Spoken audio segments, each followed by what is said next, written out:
Hello, everybody. Thank you so much for tuning in to another episode of Theme Park Society, a place where we talk about guest experiences in our favorite destinations with a special focus on the sweetest place on earth, Hershey Park in Hershey, Pennsylvania. On today's episode, we are going somewhere new, and that place is Six Flags New England, located in Massachusetts, just about 25 miles north of Hartford, Connecticut. We're going to talk everything from park experiences, to prices, to attractions, to roller coasters, to food, and so much more. But before we jump into that, we would like to ask that you would please subscribe to us on YouTube, give us a follow on Instagram, share us with a friend, give us a review on your favorite podcast platform, or anything else like that that would help our show grow.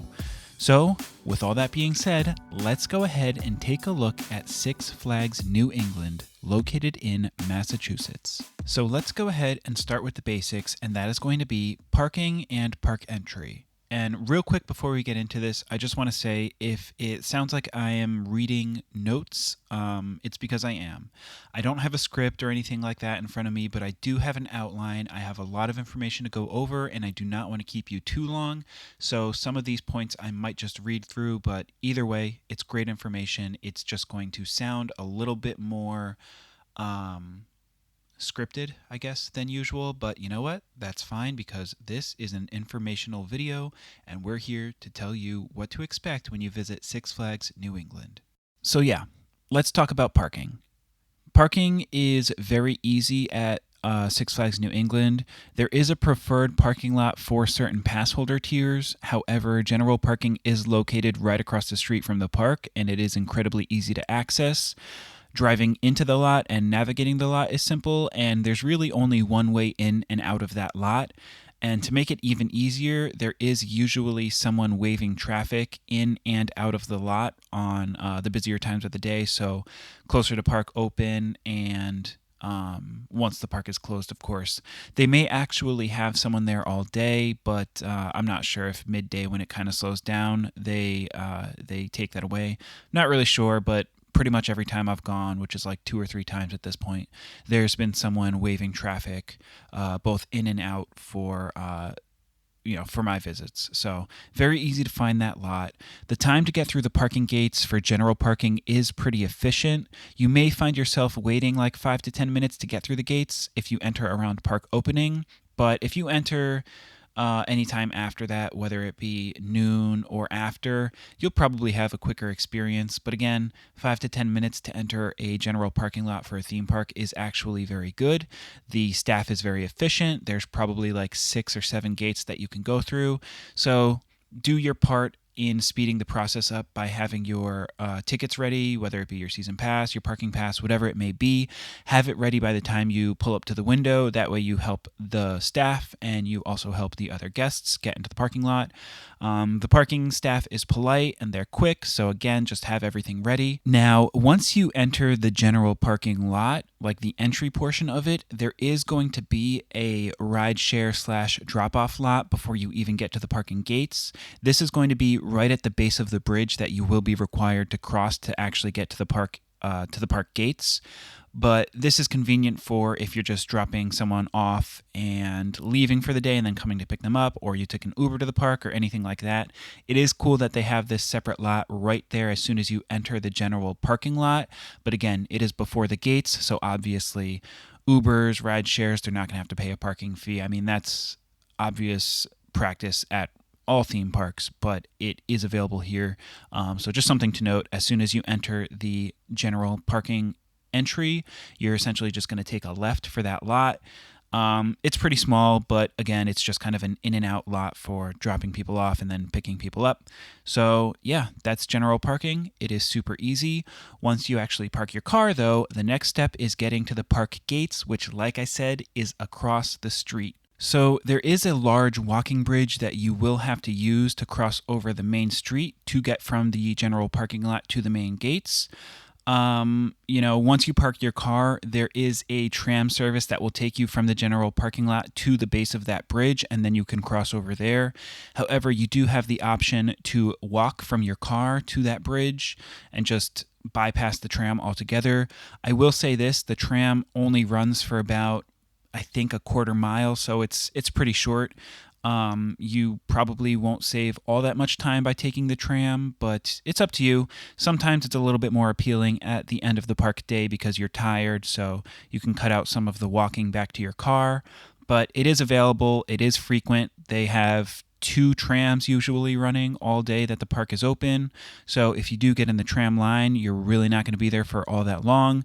You get on the tram, it'll take you right to the base of that bridge. Take it or leave it. Like I said, you're not really saving that much time using the tram, but if you want the experience or you just want to cut out some of the walking, feel free to do so. But like I said, it is about a quarter-mile distance that tram will run. So if it's your first time at the park and you get on that tram, don't think it's taking you terribly far. You can just choose to walk that distance if you want, which is usually what I do. But I've done both, and they're both pretty efficient because it's just not that far to begin with. So that is parking. Let's talk about actual park entry, and then we're going to get into some of the more fun parts of the episode where we're going to talk about attractions, roller coasters, food, and all of that fun stuff. So let's talk about park entry. Now that you've crossed the bridge, now that you're at the gates, how does it work? How quick is it? Well, it's super fast. Security is very quick, very efficient. They do the standard bag check system where you walk through the detectors and then they may choose you to go over to a separate gate to have your bag checked. Again, really, really fast, really, really simple. If you purchased a season pass online, you can just show them that on your phone. So enter the gates as normal. You don't have to go to the ticketing counters or anything like that. You can literally just show them the digital pass at the standard entry line, and then they will give you a card. They'll load up your season pass to that card. Takes you maybe 3 minutes possibly. Super quick process. So whether you are a day guest or you are a new pass holder or you are a longtime pass holder, however you're getting into the park, it's quick, it's easy, and now we're in the park so we could start talking about some of the more interesting topics. So let's look at the park layout. Let's see how that is going to affect your day in the park. Six Flags New England is pretty spread out and has many different paths you can take to wander the park. The benefit to this type of layout is the fact that this really spreads the crowd out immediately upon entering. You won't really see the crowd naturally flow in one particular direction, which leaves lots of quiet pockets around the park. Now, when you first enter the park, there is going to be one main street that you will have to go down, but once you get past that main street, there's like a gazebo and the Emporium, which is like the main shopping area. Basically, you can go any way, and this is one of those parks where people spread out pretty evenly. So it's not like, there's a tip where, go to the left to avoid crowds in the morning, or go to the right, or go straight. No, everybody spreads out very evenly here.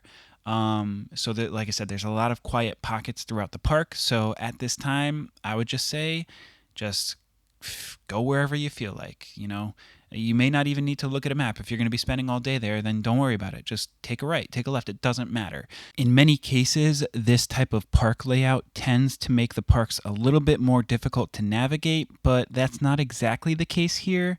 This park is generally easy to navigate. I didn't really find myself using the map in the app, honestly. I was not a huge fan of the map format in the official app, but I was able to get around the park easily without it. There's maps around the park, and obviously it's available right on your phone, but the park is spread out. But if you're spending all day there, it's easy enough to figure out where things are. Once you walk the park maybe like 2 or 3 times, it becomes very familiar. It's a big park, but pretty easy to navigate. Speaking of the app, let's quickly talk about it. Download it. Whether you are a pass holder or not, have all of your tickets and passes loaded into the app for easy access into the park. I always recommend taking a screenshot of your tickets and passes as well, just in case your internet starts to act up or something like that. The official Six Flags app does have everything from pass holder services to park maps to mobile food ordering to attraction information and wait time and quite a bit more. The Six Flags app is pretty good, but it's definitely not my favorite park app out there. I do use it a lot for entertainment information, particularly to see character meet and greet times, but you can also find show times and other event information in the app when those do become available. You can mobile order food through the app. However, you are required to have your location services enabled and you must be present in the park to use the mobile ordering service. So if you think the mobile ordering just isn't working on your phone, check your location services because if they're not on, you're not going to be able to mobile order in the park. Other things the app allows you to do is check park schedules, look up your season pass rewards and discounts. You can live chat with the park and just other useful things you might need throughout your day.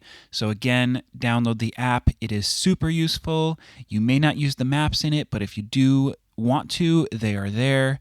Download the app. It's free. It's easy to use. Have it before you go. Let's talk about food because this is an important one when it comes to theme parks. So Six Flags New England does offer a large variety of food options. So we're talking everything from your standard options such as chicken, pizza, burgers and fries, all the way to barbecue, fried rice, burritos, tacos, and quite a bit more. The serving sizes are generally small and the prices are very, very high. There are dining plans that can be purchased. However, at this time, they are basically just prepay services for a specified amount of meals. So basically, for example, there is a 4-4-40 plan. Basically, what that means is you pay $40 before taxes and fees, and then you can redeem 4 uses at dining locations. Now, here is some important information regarding that plan because it's not as simple as it sounds. So, for starters, not all locations participate in this plan. Most of them do, but some of them don't. Particularly the locations that are not owned and operated by Six Flags will not accept this plan. But you can differentiate before purchasing, however, just go into the app or look for the signs. The next thing to note is that this redemption can only be used for an entree, not for sides and not for beverages. Now, some entrees do include sides, such as a burger and fries, in which case you will receive both. But if you go to a location that offers sides at an additional charge that are not and they're not listed with the entree, you will typically have to pay an additional charge for that side. If you have a child in your group, there are kids' meals throughout the park, which include a kid's beverage such as a juice box. In these situations, you will be able to use the pass and receive the beverage included without an additional charge. But aside from kids' meals, you will not really see beverages included or sides unless it is specifically listed with that entree. Basically, this plan works out to paying about $10 per entree, no beverage included, and many entrees around the park are about $15. So do the math and see what works for you. You can use these 4 meal passes all in one day, or you can spread them out between visits, but this is all depending on whether or not you are a pass holder. So like I said, do the math and see what works for you. There are tons of different beverages throughout the park, whether they be some sort of alcoholic beverage or maybe a frozen drink, in which prices will vary. But at the food locations, expect to pay around $5 to $6 for a cup of soda. Now, all of the interactions that I've had with the staff at the dining locations throughout the park has been positive and helpful. I will say that the lines do get really backed up around lunchtime. But just like the other operations around the park, I did find the food operations to be pretty good as well. If you go on a Friday when there is a bunch of schools on field trips, you'll see these lines be extremely long, and sometimes they get so backed up that you may not want to stand in them. But throughout most of the operating days, and especially what we're going to see in the summer, you can expect the lines to move generally quick. Their park operations are very good at Six Flags New England, so I was impressed. So just keep that in mind as we move further into the year. There are a few indoor counter dining locations, and there are plenty of covered dining locations throughout the park with tons of covered seating. So I didn't have a hard time finding a place to sit at any of the locations, even around lunchtime. And then overall, tons of food and snack options, helpful and polite staff, but the food can be a bit more expensive than you will find in other theme parks. So again, just to recap, you're looking at about $15 per entree, and then if you want to add any sides, they could be another $5 to $10 depending on what you get. Beverages, you're looking at about $5 to $6 for a soda. So keep that pricing in mind. Food at theme parks is always expensive, but I found it to be a little extra expensive here at Six Flags New England.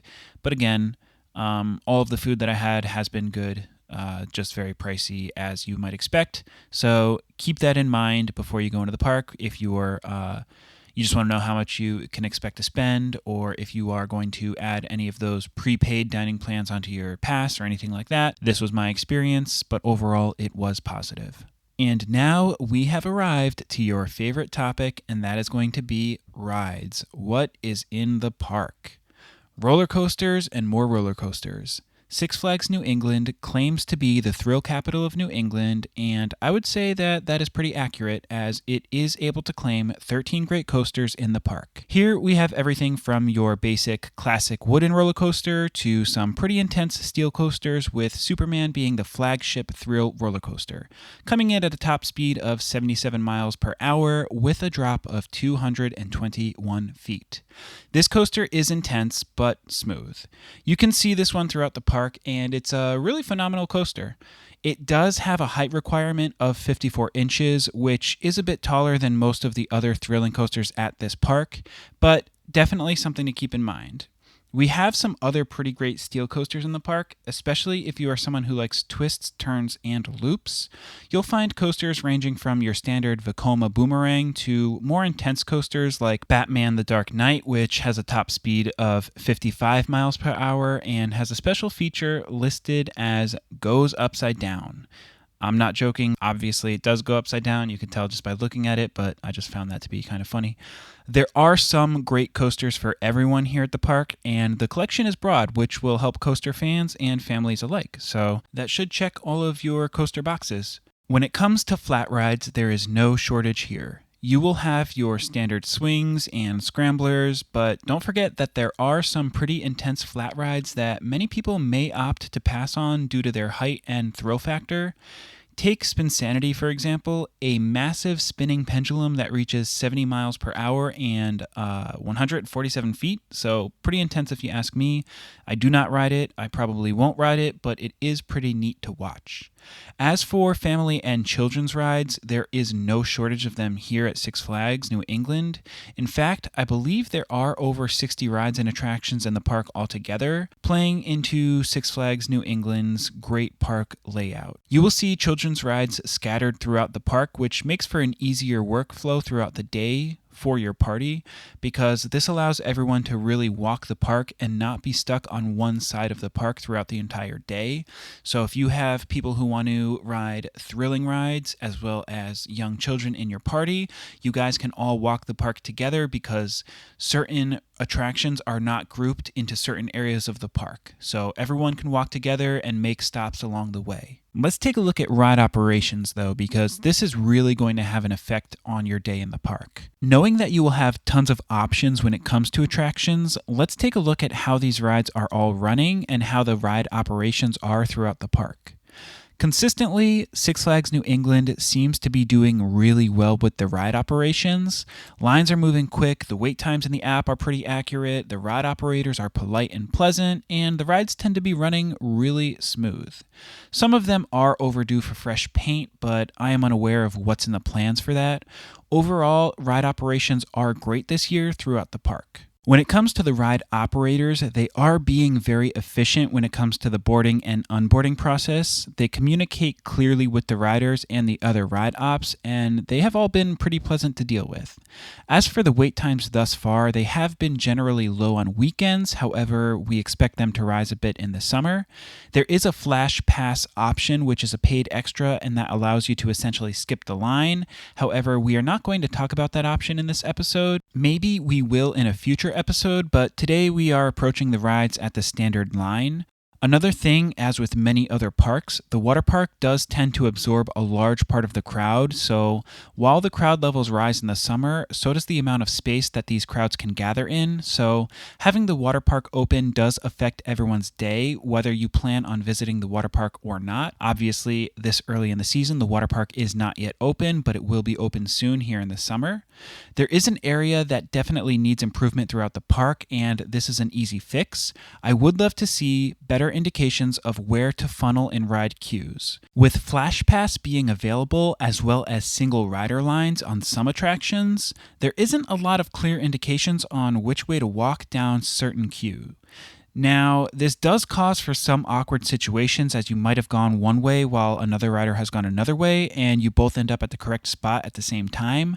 Ride operators are polite and will tell you where to go if they see that you are confused, but some line markers would definitely help out in most situations.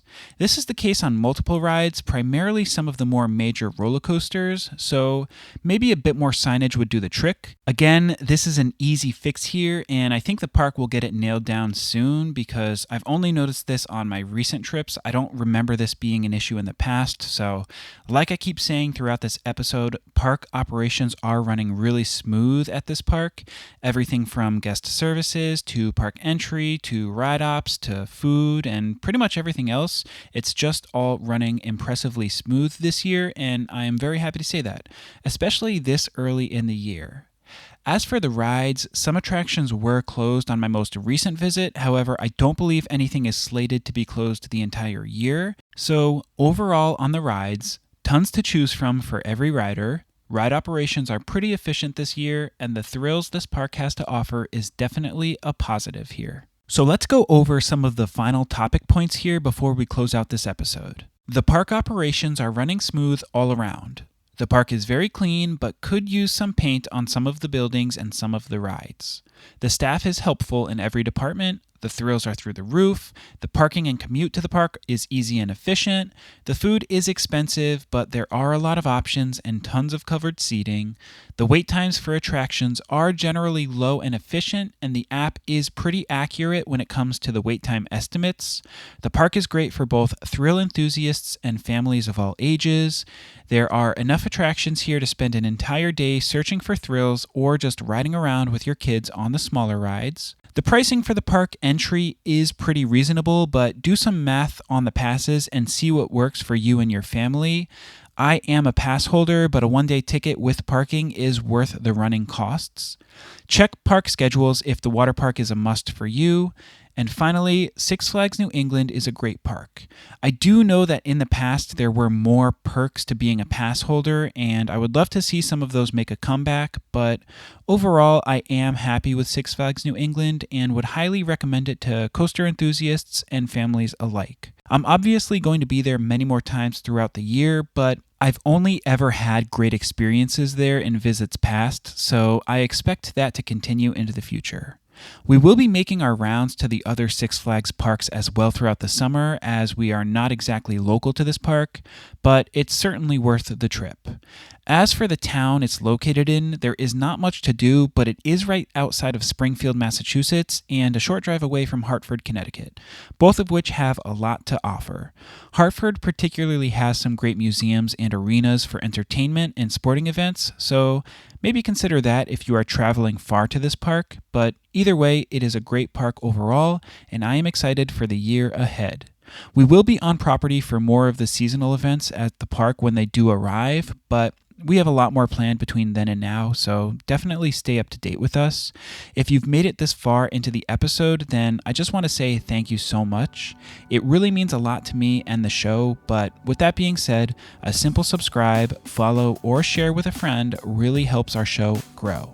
So, if you want to offer us support in offering more Hershey Park, Disney World, and overall theme park content, please do one of the actions above and help us continue bringing the parks to you. That's all we have for today, so thank you so much for listening to Theme Park Society, and we will talk again real soon.